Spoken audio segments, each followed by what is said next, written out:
À l'origine, ces roches qui affleurent dans la presqu'île des Crozons, c'était des anciens sédiments comme du sable de la vase, qui ont été déposés et après le dépôt, par le biais des processus de cimentation, sont devenus des roches dures. Ces sédiments, avant de devenir roches, ils étaient transportés, donc ils étaient en mouvement dans l'eau ou dans l'air. Et à la fin des processus de transport, ils se sont déposés et ils ont été recouverts par d'autres sédiments, ce qui a permis leur fossilisation. Certaines de ces traces sont des traces d'activité d'organismes qu'on appelle bioturbation. En effet, ce ne sont pas des restes d'organismes, mais c'est les traces de leur activité biologique. Certaines traces sont créées sous la surface de sédimentation, comme dans une plage, comme dans un plan de marée. D'autres organismes, ils étaient à l'intérieur des sédiments parce qu'ils se nourrissent avec le sédiment qui est riche en bactéries, qui digèrent, qui sert à leur nutrition.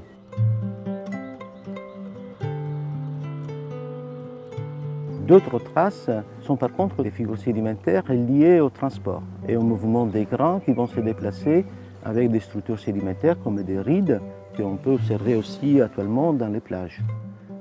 Ici, on voit préserver des petites rides où on voit à l'intérieur des petites lamines de progression de la ride qui avance en direction du courant. Cette ride est superposée par de l'argile qui ne permet la fossilisation. Les sédiments, quand ils sont transportés, ils sont déposés essentiellement sur des plans horizontaux.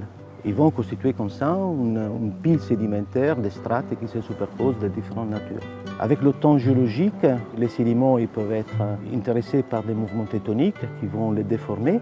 Et c'est ce qu'on observe aujourd'hui dans toute la presqu'île des Crozons, que les couches sédimentaires, en effet, ils sont très inclinés, voire verticales, lieu à des mouvements techniques qu'on appelle l'orogenèse, environ 340 millions d'années, qui a déformé l'ensemble de ces roches.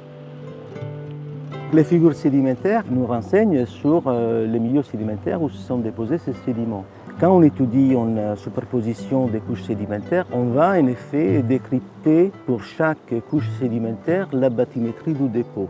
Et ces profondeurs d'eau, ils nous renseignent aussi sur éventuellement les variations climatiques et la variation du niveau de la mer.